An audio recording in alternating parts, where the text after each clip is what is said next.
마태는 마태복음을 쓸 때 유대인들을 중심으로 해서 마태복음을 기록을 합니다. 유대인들의 특징이 뭡니까? 유대인들의 나음이 참 많다고 성경은 로마서를 기록을 합니다.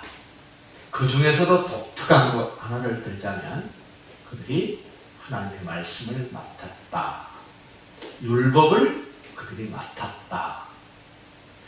그 율법이 명령하는 것 많습니다만은 바리새인들이 예수님을 시험하기 위하여 신바람 나서 사두개인들에게 예수님이 아무 말 못하도록 만들었다는 소식을 바리새인들이 듣고 바리새인들이 굉장히 기분이 좋았습니다. 왜냐하면 그 바리새인들하고 사두개인들은 서로 말이 바리새인들은 좀 가난하고 어려운 사람들의 편에 서 있는 사람들이었다면 사두개인들은 굉장히 잘 나가는 사람들 편에 서 있는 사람들이에요. 그래서 사두개인들은 부활이 없다라고 확신하며 사는 사람들. 그래서 앞부분에서 부활이 없다고 얘기하는 사두개인 22장 23절 얘기하는 부활이 없다는 사두개인들이 그날 예수께 와서 물읍니다. 물을 때도 자기네들을 정당화시키고 자기네들이 지지받기 위해서 묻는 겁니다. 예수님이 그들에게 아주 한 말도 못하도록 말씀하셨죠. 자, 29절 보세요. 예수께서 대답해 이르시되 너희가 성경도 하나님의 능력도 알지 못하는 거로 오해하였도다. 이 사두개인들의 부활이 없다고 생각하면서 내세웠던 것들이 다 뭐라 그럽니까?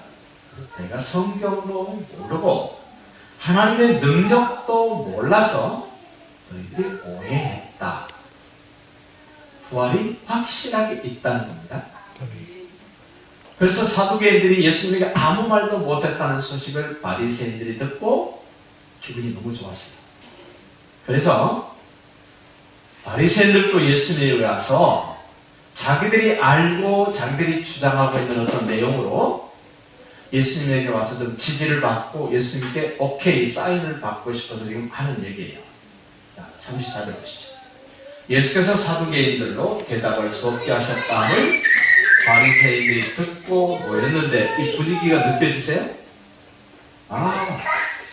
우리를 왕무시했던 사두개인들이 예수님 앞에서 호가 납작해졌단다 소식을 듣자 기분이 좋았습니다.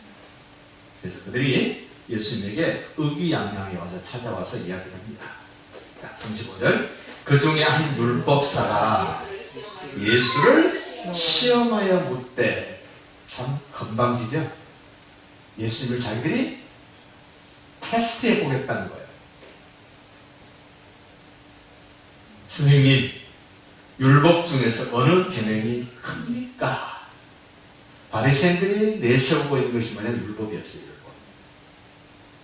그래도 자기네들이 좀 경쟁력이 있다라고 생각되는 율법을 가지고 예수님이 와서 지금 묻고 예수님을 테스트해 보는 겁니다. 예수님이 대답합니다. 37절 예수께서 이르시되 내 마음을 다하고 목숨을 다하고 뜻을 다하여 주 너희 하나님을 사랑하라 하셨으니 이것이 크고 첫째 되는 계명이다.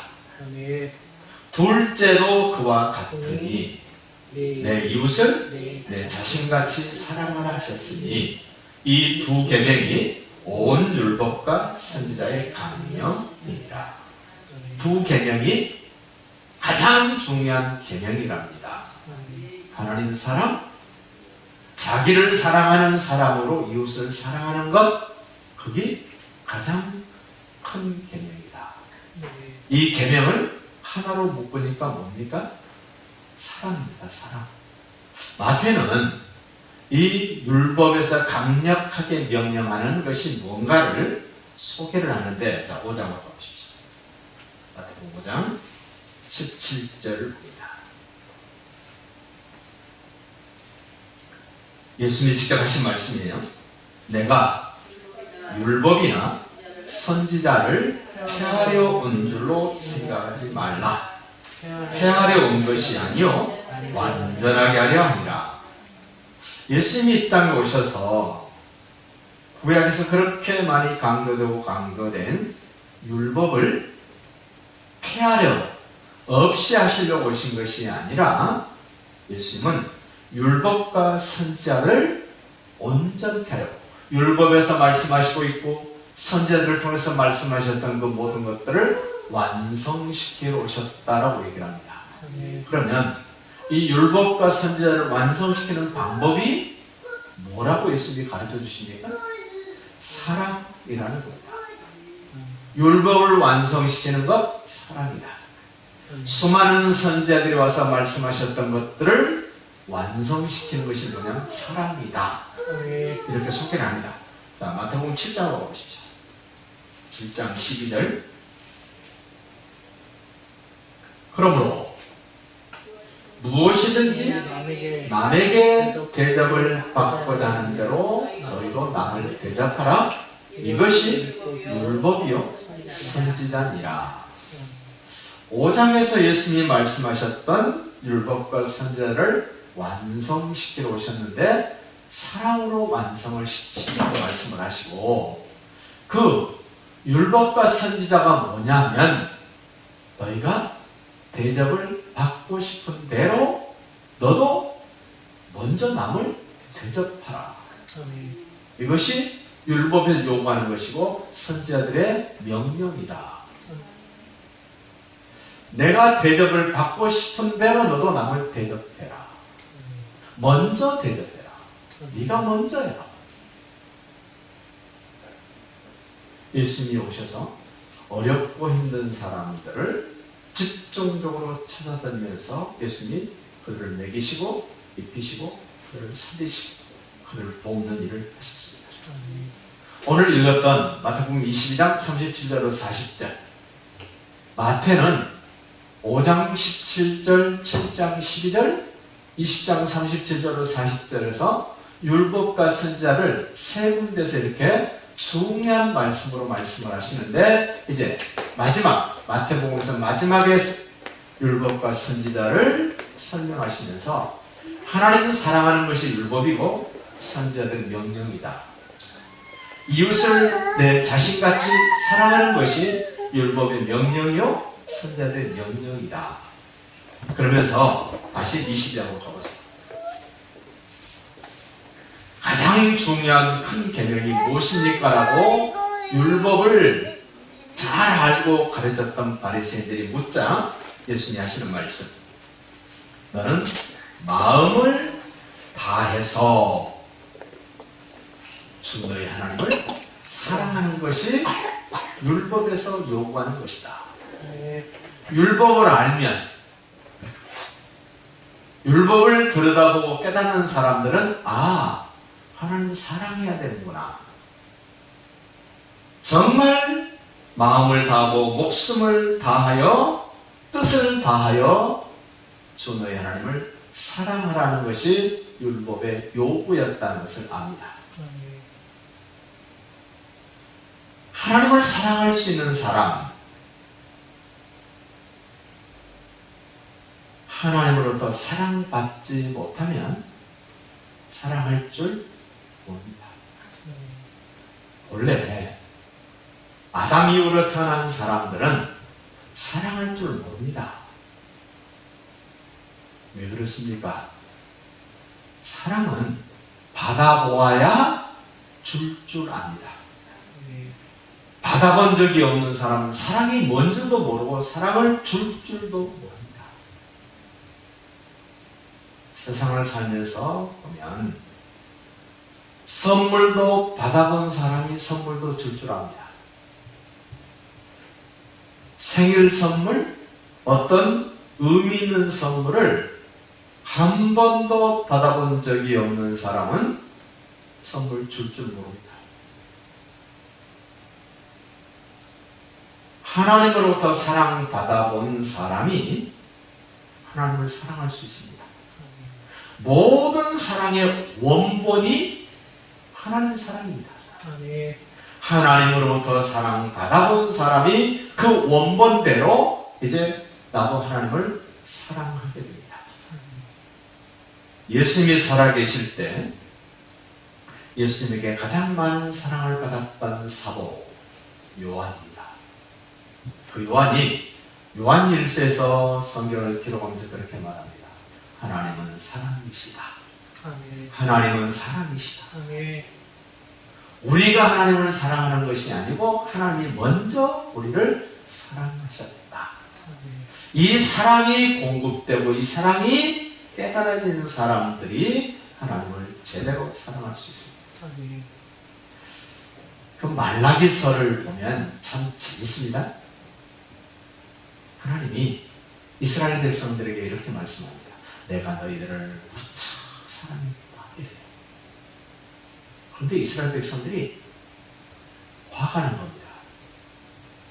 왜냐하면 하나님이 자기들을 사랑했다 그러는데 도저히 이해가 안 됩니다. 아니, 우리를 사랑했다고 하나님이? 그런데 왜 이집트에 가서 430년 동안 종살이하게 하셨지? 하나님 우리를 사랑하셨다고? 왜 우리 민족을 바벨론의 포로로 잡혀가서 70년 동안 종살이하게 하셨지? 이것도 하나님의 사랑인가? 하고 하나님의 사랑을 의심하고 하나님께 따져 물습니다. 하나님, 저희를 사랑했다고요? 어떻게 이런 게 사랑입니까? 그래서 하나님 다시 설명합니다. 아니야, 내가 정말 너희들을 사랑했어. 사랑했기 때문에 내가 너희들을 이집트로 바벨론으로 보냈던 거야. 그래도 이스라엘 사람들은 이해를 못합니다. 하나님 무척 마음이 상하셨습니다. 사랑해 줬는데도 사랑을 모르는 사람들에게 하나님은 더 이상 말씀을 안 하세요. 하나님이 침묵을 하십니다. 얼마 동안 침묵하셨냐? 400년 동안 아무 말씀을 안 하십니다.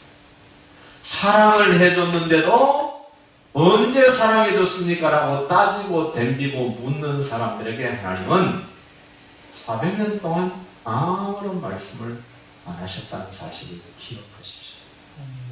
우리도 세상을 살면서 하나님이 무척이나 나를 사랑해 주셨는데도 불구하고 우리 스스로가 하나님 언제 나 사랑하셨습니까? 라고 묻고 의심하고 따지면 하나님은 여전히 속상해 하십니다.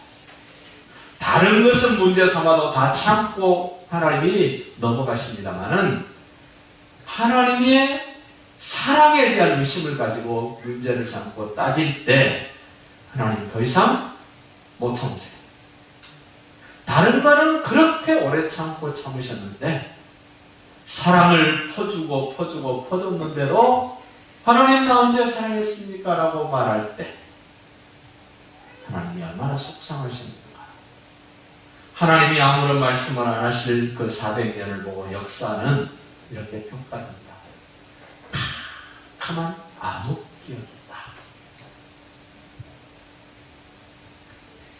사랑을 받았는데도 받은 줄도 모르고 받아놓고도 사랑할 줄 모를 때 그 사람에게는 소위 암흑기가 없다는 사실을 기억하시고 아멘. 하나님은 사랑이십니다. 아멘. 먼저 우리를 사랑했습니다. 아멘. 내가 죄인 되었을 때도 사랑하셨고 내가 연약할 때도 사랑하셨고 내가 원수 노릇할 때도 사랑하셨다면 이제 내가 예수를 그리스도로 믿고 하나님을 아버지라고 부르면서 믿음의 길을 신뢰의 길을 걷고자 하는 우리를 얼마나 더 사랑하실까? 아멘. 그 사랑을 크게 느끼시기를 바랍니다. 아멘. 이렇게 사랑받은 자들에게 하나님이 말씀하세요. 너 마음을 다하고 목숨을 다하고 생각을 다하여 너 나를 사랑해라. 그 사랑을 어떻게 표현합니까? 그 사랑은 기도로 표현되어질 수 있습니다. 아멘. 찬양으로 드려줄 수 있습니다. 헌금으로 드려줄 수 있습니다. 예배로 드려줄 수 있습니다. 하나님을 사랑하는 사람들은 하나님 앞에 예배 드릴 수밖에 없습니다. 아멘. 어제 제가 상주를 갔다 왔습니다. 상주 교도소 면회를 갔습니다. 집에서 8시쯤 나갔습니다. 돌아오니까 저녁 9시쯤 됐습니다. 자그마치 하루 종일 상주 교도소를 갔습니다. 친구 목사가 이런저런 일로 인하여 거기 가 있기 때문에 면회를 갔습니다. 2년 6개월 만에 면회를 갔습니다. 저도 참 무심했죠. 12시에 도착을 했는데 면회가 안 됩니다. 작업 나가서 3시에 들어옵니다. 3시 이후에 면회가 됩니다.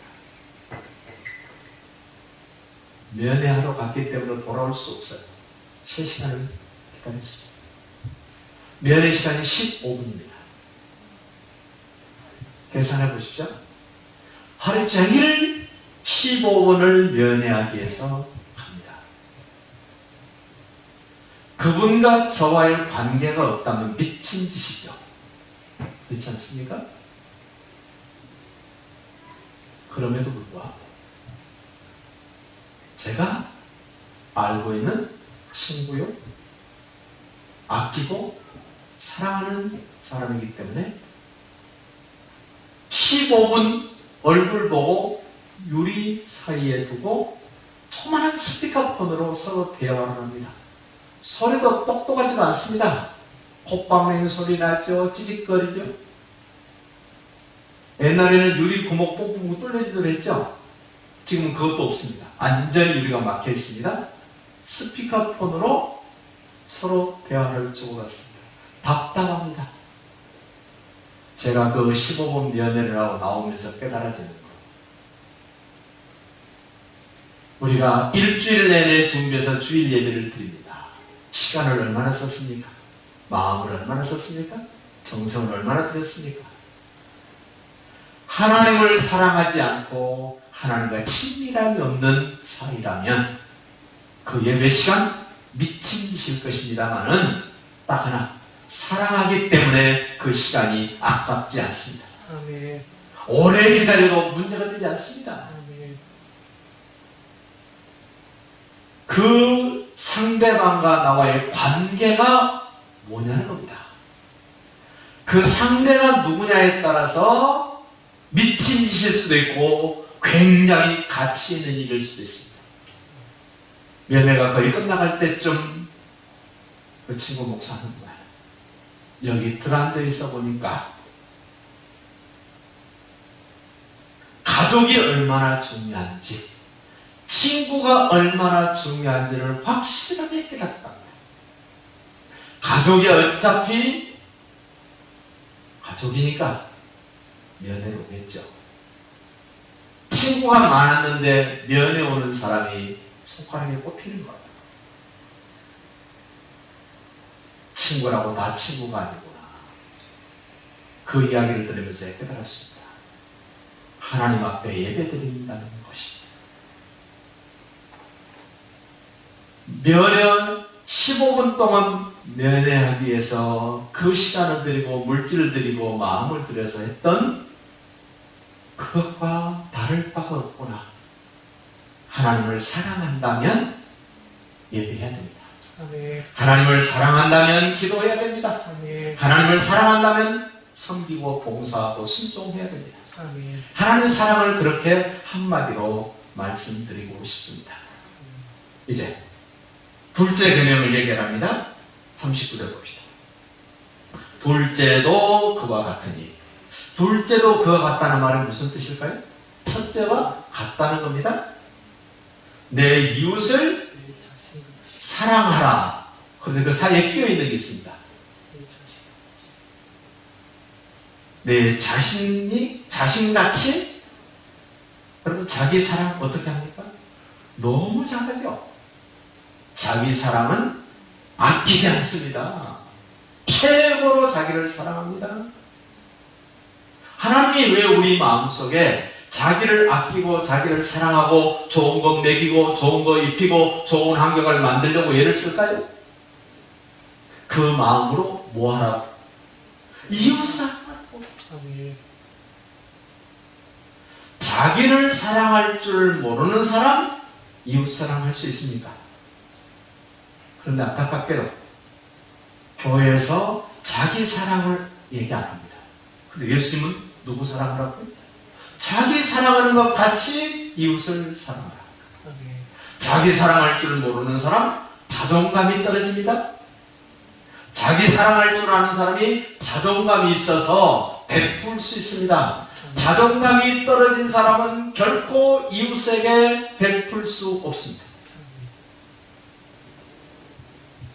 예수가 하나님 아들 그리스도를 믿어진 우리는 하나님의 사랑받고 보니까 자기 자신이 어떤 존재인가가 깨달아졌습니다. 아멘. 와, 내가 하나님으로부터 사랑받는 사랑의 대상이었어 라고 깨달아지니까 자기가 어때? 와죠. 아니, 하나님으로부터 내가 사랑받는 존재인데 무엇을 먹을까 걱정해야 됩니까? 무엇을 마실까 염려해야 됩니까? 무엇을 입을까 두리번거려야 됩니까? 하나님의 사랑이 아니면, 하나님의 말씀이 아니면 내 자존감은 회복될 수 없습니다. 돈 많다고 자존감이 올라갑니까? 권력을 가졌다고 자존감이 올라갑니까? 세상에 인기 절정이 있다고 자존감이 올라갑니까? 사람의 자존감은 돈으로 해결이 안 됩니다. 권력으로, 인기로 해결이 되지 않습니다. 인간의 자존감이 회복되는 것은 하나님의 사랑받는 것, 그와 좀 비슷하게 가는 것. 내가 부모님으로부터 사랑받는 사람들은 자존감이 있습니다. 남편에게 사랑받는 아내는 자존감이 있습니다. 아내로부터 존경받는 남편은 자존감이 있습니다. 자식들로부터 존경받는 부모는 자존감이 있습니다. 물론 그것이 다는 아닙니다. 하나님의 사랑 없이도 약간의 자존감은 인간적인 관계 속에서 조금은 채워줄 수 있습니다. 그러나 근본적인 자존감 회복은 하나님으로부터 사랑받는 것, 그 사랑을 받고 보니까 자존감이 높아지고, 그 높아진 자존감 때문에 내가 이웃을 돌아보게 되고 하나님이 나를 사랑해 준 그 사랑으로 자존감이 있는 사람이 그 사랑을 옆에 사람들에게 흘려보내기 시작하는 것, 이게 바로 이웃 사랑입니다. 아멘. 한 번 더 말씀드립니다. 하나님의 사랑도 하나님의 사랑을 받아본 사람이 사랑하게 됩니다. 아멘. 하나님의 사랑을 받아본 자기 자존감이 높아지고 자기를 사랑하게 됩니다. 그렇게 자기를 사랑할 줄 아는 힘이 된 하나님의 사랑으로 이웃들에게 사랑을 베풀 수 있는 그 힘, 그 근거가 뭡니까? 하나님이세요. 아멘. 나의 자존감이 높아가며 나를 사랑할 줄 아는 것도 하나님이세요. 아멘. 하나님으로부터 사랑받지 못했는데 자기를 사랑한다? 이건 이기적인 사랑이에요. 자기밖에 모르는 사랑이에요. 자기를 사랑한다 그럴 때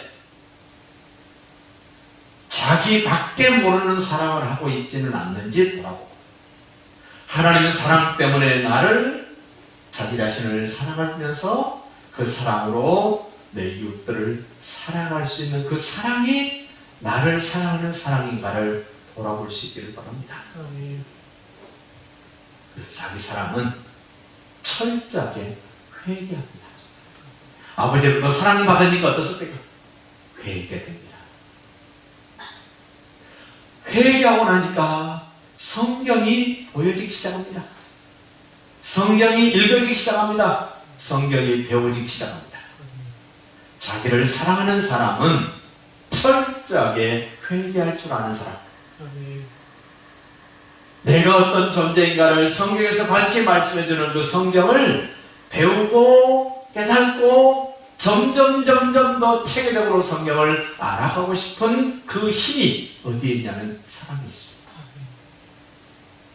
하나님 우리에게 보내는 성경, 사랑의 편지라고 읽어보시면 거기서 사랑이 느껴지고 배워집니다.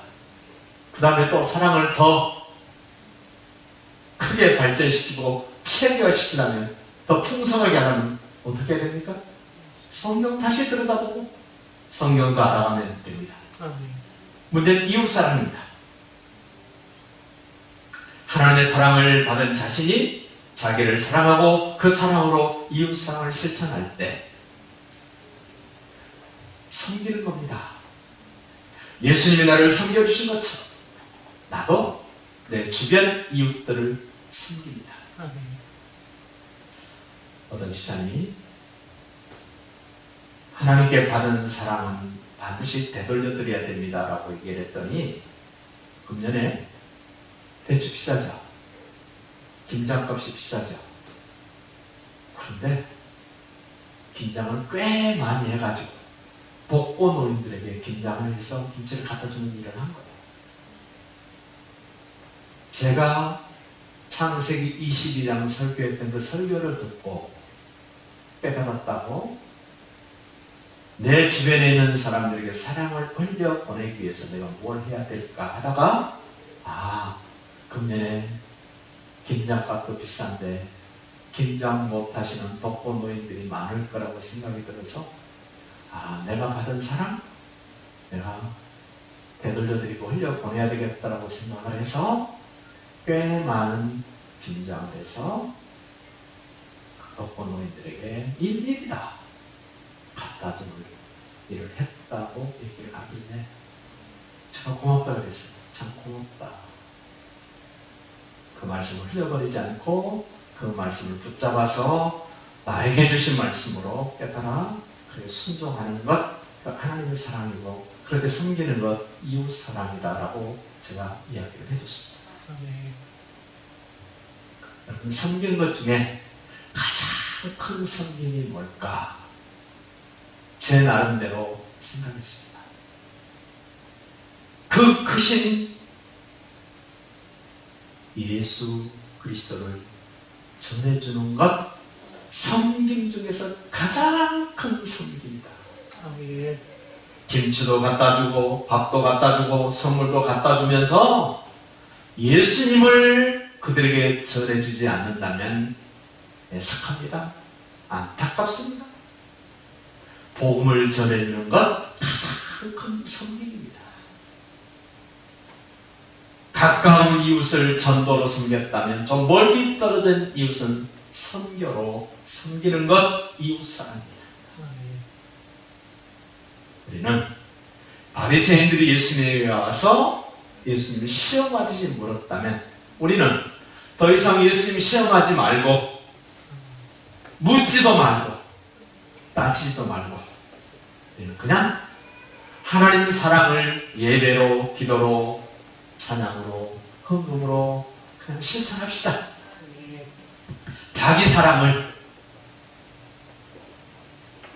회개하면서 말씀을 더 읽고 배우면서 자기 사랑을 실천합시다.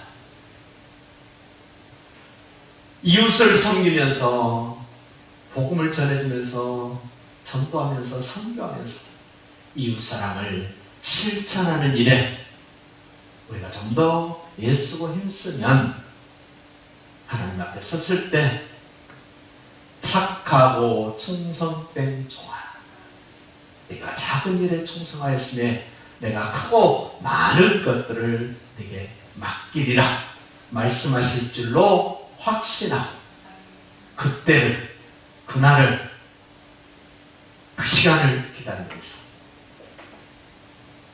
첫째, 둘째 계명으로 강력하게 요구하신 율법과 선지자의 강력한 명령인 사랑을 실천하는 우리 모두가 될 수 있기를 예수님의 이름으로 축복합니다.